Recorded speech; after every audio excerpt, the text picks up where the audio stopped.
हर खबर को सबसे पहले देखने के लिए हमारे चैनल पार्लियामेंट्री बिजनेस को सब्सक्राइब करें, सभी वीडियोस को लाइक और शेयर करें और सभी ताज़ा अपडेट्स पाने के लिए बेल आइकन बटन दबाना बिल्कुल ना भूलें।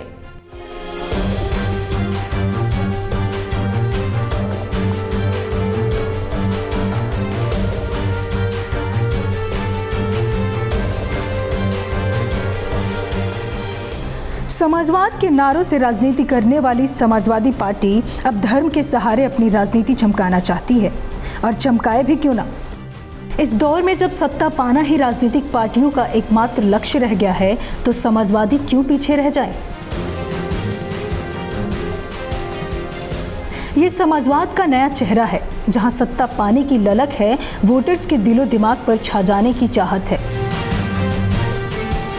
कोई होटेलियर होता है तो वो उसका प्रोफेशन है, ये मेरा पैशन है, ये मेरा संस्कार है, ये इसमें मैं पैदा हुआ, इसमें मैंने जन्म लिया, तो इसलिए मैं ये काम कर रहा हूं। हम लोग मिलकर के, मैं और संतोष पांडे जी, हम लोगों ने इस काम को शुरू किया है और ईश्वर प्रेरणा देगा, जल्दी से जल्दी इसको हम पूरा करेंगे। और कई बार ये सवाल उठता है कैसे करेंगे, कहां से करेंगे, तो मैं यही मानता हूं कि जब आप किसी बहुत बड़े मकसद के पीछे लगते हैं, बहुत बड़ा सपना देखते हैं, बहुत बड़ी सोच रखते हैं, तो ईश्वर उसके रास्ता बना देता है। हम सब ने देखा, हम सब ने पढ़ा है किस तरीके से क्या पंडित मदन मोहन मालवीय निकले तो बनारस हिंदू यूनिवर्सिटी बन गई। इसी तरह हमने प्रयास किया है, मुझे विश्वास है ईश्वर हमें सफल बनाएगा, हम इसको पूरा करके दिखाएंगे। उत्तर प्रदेश को, लखनऊ शहर में एक बड़ी चीज हम लोग बनाना चाहते हैं, भगवान परशुराम की उसमें उनके श्रद्धा के भाव से। इसको कोई आदमी राजनीति में जोड़ के ना देखे, मेरी यही अपील है।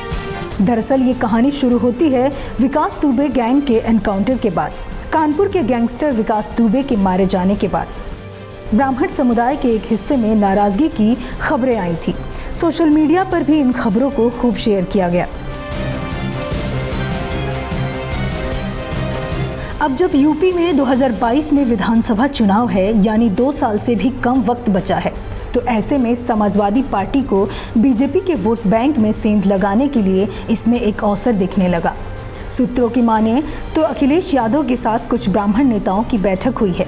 इस बैठक के बाद फैसला लिया गया कि हर जिले में भगवान परशुराम की प्रतिमा स्थापित की जाएगी और इसके लिए चंदा भी जुटाया जाएगा। लेकिन कांग्रेस और बीजेपी ने अखिलेश यादव और समाजवादी पार्टी को इसके लिए आड़े हाथों लिया है। दोनों ही पार्टियों के नेताओं ने समाजवादी पार्टी पर इस मुद्दे का राजनीतिक इस्तेमाल नहीं करने की चेतावनी दी है और कहा है कि किसी भी राजनीतिक पार्टी को जाति के आधार पर देश और समाज को बांटने से बचना चाहिए। बिरादरी के आधार पर समाजवादी पार्टी समाज को बांटने का जो सपना देख रही है, वो कभी भी पूरा नहीं होगा। भगवान परशुराम ब्राह्मणों के विशेष आराध्य हैं, ब्राह्मणों के कुल देवता हैं और ब्राह्मणों के साथ साथ वो सभी वर्गों के आराध्य हैं। पिछले 3 साल में भारतीय जनता पार्टी की सरकार में उत्तर प्रदेश में 700 से ज्यादा ब्राह्मणों की हत्या हो गई, परिवार के परिवार जिंदा जला दिए गए। क्या ये बिना सरकारी संरक्षण के संभव है?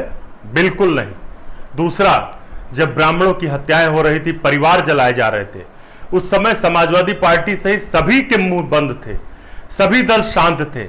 जब कांग्रेस पार्टी ब्राह्मणों की आवाज उठा रही है, तब आज दूसरे दलों को ब्राह्मणों की चिंता हो रही है। लोग भूले नहीं, पिछली सरकार में जब ब्राह्मणों के ऊपर हत्याएं हो रही थी तो तत्कालीन मुख्यमंत्री श्री अखिलेश यादव ने यह बयान दिया था ब्राह्मणों को अपमानित करने वाला कि ऐसी घटनाएं होती रहती। लखनऊ में भगवान परशुराम की मूर्ति लगाने के समाजवादी पार्टी के निर्णय पर किसी को आपत्ति नहीं है, लेकिन उसके पीछे जो मंशा है उस पर जरूर आपत्ति है।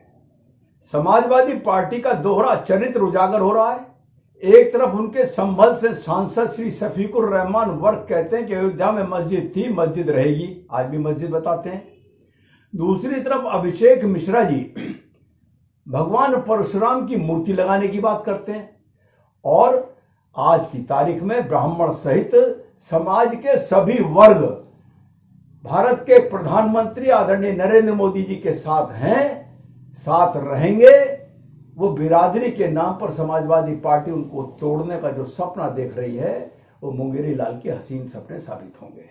देश का ब्राह्मण भारतीय जनता पार्टी के साथ है और जब जब देश के ऊपर आपत्ति आती है या राष्ट्र पर कोई परेशानी होती है तो ब्राह्मण हमेशा राष्ट्र हित करने वाले राजनीतिक दल के साथ खड़े होते हैं। वो भारतीय जनता पार्टी है।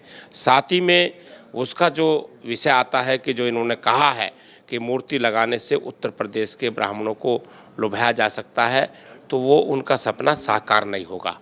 भगवान श्री परशुराम जी के उत्थान से लेकर के, उनके कर्मकांड से लेकर के, उनके जीवन चरित्र को लेकर के हमारा अखिल भारतीय स्तर पर राष्ट्रीय परशुराम परिषद स्वतः काम कर रहा है। पूरे भारत के अंदर हम राष्ट्रीय परशुराम परिषद के माध्यम से जनपदों के मुख्यालयों पर हमारे श्री परशुराम धाम बनाने का संगठन का एक अपना विचार है। यूपी में सर ब्राह्मणों की नाराज़गी को भुनाने की कोशिश अब शुरू हो गई है।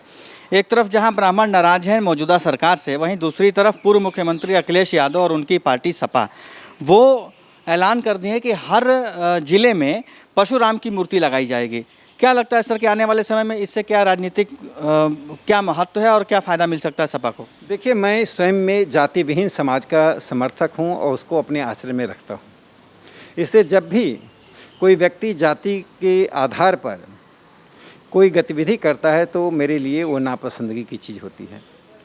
विशेष करके जो समाज के नायक हैं, धार्मिक नेता हैं, देवी देवता हैं, उनको जातियों के में बांटना, महापुरुषों को जाति के खांचों में रखना, यह किसी भी प्रगतिशील समाज के लिए स्वीकार्य नहीं है।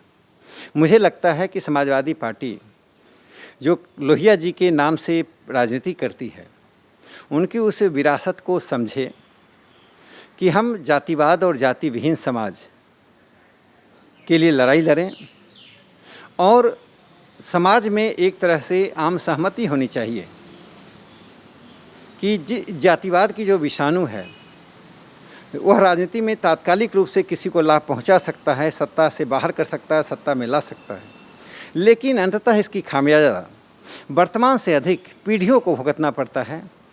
हमारा नैतिक दायित्व तो अपने से अधिक अपनी पीढ़ियों के लिए होता है। इससे मैं उनसे इतना ही नैतिक अपील करूंगा, किसी की मूर्ति लगाना स्वागत योग्य है, लेकिन उसे जाति रंग देना स्वागत करने लायक नहीं है। सर आप स्वयं कह रहे हैं कि आप व्यक्तिगत रूप से इस चीज़ को नहीं मानते, जातिवाद को, क्योंकि आप भारतीय जनता पार्टी के सांसद हैं, इसलिए बार बार आरोप लगता है योगी सरकार पर ठाकुरवाद का। आपको क्या लगता है सर कि क्या उत्तर प्रदेश में योगी सरकार पर ठाकुरवाद का जो आरोप है वो सही है या कहीं से गलत है? देखिए, विपक्ष इसी तरह नरगल आरोप लगाता है। योगी जी एक संत पुरुष हैं, राजनीति उनका व्यवसाय नहीं है, उनका मूल पिंड अध्यात्म है और आध्यात्मिक व्यक्ति जब राजनीति में आता है तो वह अपने तरीके से काम करता है। लोकोपवाद हमेशा बना रहा है। दुनिया में कोई ऐसा व्यक्ति नहीं है जिस पर आप चाहें तो आरोप नहीं लगा सकते हैं। ईश्वर भी उससे मुक्त नहीं है। लेकिन मैं मानता हूं कि उत्तर प्रदेश में एक साफ़ सुथरी सरकार दी जा रही है। उत्तर प्रदेश को विकास के रास्ते पर लाया जा रहा है। जब लोगों को कुछ भी नहीं मिलता है तो इस प्रकार के अनर्गल और सब्जेक्टिव आरोप लगाते हैं। मैं मानता हूं कि योगी जी की सरकार एक स्वस्थ राजनीति कर रही है। योगी जी अपने आप में इन सभी संकीर्णताओं से ऊपर है। धन्यवाद सर हमसे बात करने के लिए। सूत्रों की माने तो बैठक में कहा गया कि लखनऊ में लगने वाली भगवान परशुराम की यह प्रतिमा पूरे प्रदेश में सबसे ऊंची होगी। इस मूर्ति की ऊंचाई 108 फीट की होगी और कहा यह भी जा रहा है कि पार्टी के कुछ ब्राह्मण नेता प्रतिमा लेने के लिए जयपुर भी पहुंचे थे। वहीं बहुजन समाजवादी पार्टी के नेता मायावती ने भी समाजवादी पार्टी पर हमला बोला और कहा सपा ब्राह्मणों के नाम पर राजनीति कर रही है। मायावती ने भी भगवान परशुराम की भव्य प्रतिमा लगाने का ऐलान किया और कहा कि सपा की मूर्ति से बसपा की मूर्ति भव्य होगी। मायावती ने बयान जारी कर यह भी कहा कि परशुराम के नाम पर बसपा अस्पताल भी बनवाएगी। Bureau report, parliamentary business.